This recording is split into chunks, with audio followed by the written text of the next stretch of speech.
friends, welcome to Adish Samayal. இன்னைக்கு நம்ம பார்க்க போறது ரொம்பவே சூப்பரான டேஸ்டியான எக் கிரேவி எப்படி செய்யறதுன்னு தாங்க பார்க்க போறோம்.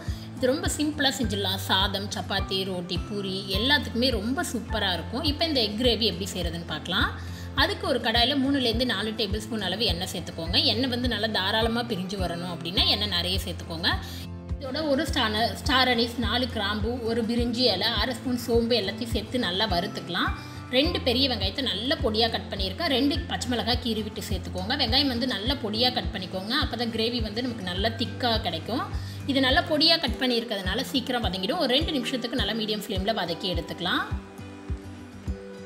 இப்போ பாருங்கள், வெங்காயம் வந்து நல்லா கலர் சேஞ்ச் ஆகி வதங்கி வந்துருச்சு. இப்போ இஞ்சி பூண்டு சேர்த்துக்கலாம். நான் வந்து இஞ்சி பூண்டு பேஸ்ட்டுக்கு பதிலாக இடித்து சேர்த்துக்கிறேன். நீங்கள் இஞ்சி பூண்டு பேஸ்ட்டாக இருந்தால் 1.5 டேபிள் ஸ்பூன் அளவு சேர்த்துக்கலாம்.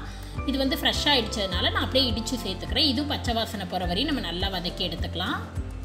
இஞ்சி பூண்டு பச்சை வாசனை போய் நல்லா வதங்கிடுச்சு. இந்த ஸ்டேஜில் நம்ம தக்காளி சேர்த்துக்கலாம். 3 மீடியம் சைஸ் தக்காளியை நல்லா பொடியாக கட் பண்ணியிருக்கேன் சாப்பரில் போட்டு. நீங்கள் கட் பண்ணலை, பொடியாக கட் பண்ண முடியல அப்படின்னா நீங்கள் மிக்சியில் போட்டு பியூரேவாக கூட அரைச்சி எடுத்துக்கலாம். இதுதான் வந்து ஒரு நல்ல பைண்டிங் கொடுக்கும் கிரேவிக்கு. வதங்கிறதுக்கு தேவையான அளவு உப்பு, அதாவது இந்த கிரேவிக்கு தேவையான அளவு உப்பு சேர்த்து வதக்கிக்கலாம். இப்போ வெங்காயம் தக்காளி சீக்கிரம் குழைவாக வதங்கி வந்துடும். இப்போ இதை நல்லா ஒரு 5 நிமிஷத்துக்கு குழைவாக வதக்கி எடுத்துக்கலாம். ஒரு மீடியம் ஃப்ளேமில் பிளேட் போட்டு குக் பண்ணுங்கள். இடையில மிக்ஸ் பண்ணி விடுங்க, இல்லைனா அடி பிடிச்சிடும் நமக்கு. இப்போ பார்த்திங்கன்னா வெங்காயம் தக்காளி நல்லா மேஷாக குழைவாக வதங்கி வந்துருச்சு. நல்லா எண்ணெயுமே பிரிஞ்சு வந்திருக்கு. இப்போ இதை நல்லா மிக்ஸ் பண்ணி விட்டுட்டு இதோட தேவையான மசாலா பொருட்கள் எல்லாமே சேர்த்துக்கலாம். காரத்துக்கு தேவையான அளவு மிளகாய்த்தூள் நான் 1.5 ஸ்பூன் சேர்த்துக்கிறேன். இது வீட்டில் அரைச்ச தூள் தான், காரம் கம்மின்றதுனால 1.5 ஸ்பூன் சேர்த்துக்கிறேன். 1 ஸ்பூன் அளவு தனியாத்தூள், 1/4 டீஸ்பூன் அளவு மஞ்சள் தூள், 1 ஸ்பூன் கரம் மசாலா, இது எல்லாத்தையுமே சேர்த்து விட்டு நல்லா மிக்ஸ் பண்ணி விட்டுருங்க. உங்களுக்கு மசாலா அடிப்பிடிக்கிற மாதிரி இருந்தால் ஒரு 1/4 கிளாஸ் அளவு தண்ணி சேர்த்துக்கலாம். எனக்கு வந்து அப்படி இல்லைன்றனால நான் தண்ணி எதுவும் சேர்க்கல. இதை ஒரு 2லேருந்து 3 நிமிஷத்துக்கு அப்படியே ஸ்லோ ஃப்ளேமில் வச்சு குக் பண்ண போகிறேன். இடையில மிக்ஸ் பண்ணி விடுங்க, அடி பிடிக்காமல் பார்த்துக்கோங்க. ஆல்ரெடி நான் வந்து முட்டை வேக வச்சு எடுத்துட்டேன். இந்த கிரேவி வந்து நான் 2 பேத்துக்கு செய்கிறேன். இதுக்கு 4 முட்டை வேக வச்சு எடுத்துருக்கேன். நீங்கள் எத்தனை பேத்துக்கு செய்கிறீங்களோ அதுக்கு தகுந்தாப்பில் முட்டை கிரேவியோட அளவை இன்க்ரீஸ் பண்ணிக்கலாம். ஒரு கத்தி வச்சு 3 பக்கம் இந்த மாதிரி லைட்டாக கீறி விடுங்க. கீறி விட்டால் போதும், கட் பண்ணி விட்டுறாதீங்க. கீறி மட்டும் எடுத்துக்கலாம்.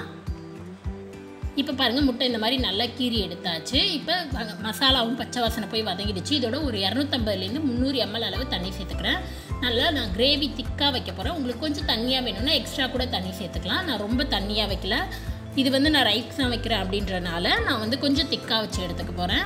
இப்போ தண்ணி சேர்த்துட்டு மிக்ஸ் பண்ணிவிட்டு ஒரு பிளேட் போட்டு ஒரு 5 மினிட்ஸ் குக் பண்ணி எடுத்துக்கலாம். நல்லா கொதிக்கட்டும். இப்போ நல்லா கொதித்து எண்ணெய் பிரிஞ்சு வர ஆரம்பிச்சிருச்சு. இப்போ இதை நல்லா மிக்ஸ் பண்ணி விட்டுருங்க. கிரேவி பார்த்திங்கன்னா கொஞ்சம் தண்ணியாக இருக்கும். இது நம்ம மறுபடியும் முட்டை போட்டு கொதிக்க விட போகிறோம். ஆற நமக்கு நல்லா திக்காகிடும். இப்போ நம்ம கீரி எடுத்து வச்சுருந்த முட்டையை சேர்த்துக்கலாம். நீங்கள் இதே போல் முட்டை வந்து உடச்சி ஊற்றி கூட ட்ரை பண்ணலாம். இந்த ஸ்டேஜில் உடச்சி ஊற்றிட்டு மிக்ஸ் பண்ணாமல் அப்படியே ஒரு பிளேட் போட்டு குக் பண்ணிவிடுங்க.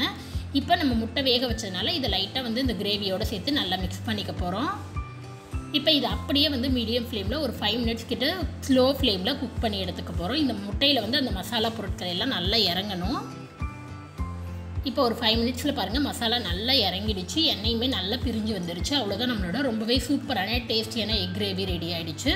ஃபைனலாக கொத்தமல்லி தழை இருந்ததுன்னா பொடியாக கட் பண்ணி தூவிட்டு அடுப்பை ஆஃப் பண்ணிவிடுங்க. ரொம்ப சூப்பராக, ரொம்ப சிம்பிளாக எக் கிரேவி ரெடி பண்ணியாச்சு. இது லஞ்ச் பாக்ஸுக்கு இல்லை டிஃபனுக்கு எல்லாத்துக்குமே ரொம்ப சூப்பராக இருக்கும். கண்டிப்பாக இந்த எக் கிரேவியை நீங்களும் ட்ரை பண்ணி பாருங்கள். ட்ரை பண்ணி பார்த்துட்டு எப்படி இருந்ததுன்னு மறக்காத சொல்லுங்கள். உங்களுக்கு இந்த வீடியோ பிடிச்சிருந்துச்சுன்னா மறக்காத நம்ம சேனலை சப்ஸ்கிரைப் பண்ணிக்கோங்க. நெக்ஸ்ட்டு ஒரு நல்ல ரெசிபியில் உங்களை பார்க்குறது வரைக்கும் பாய்.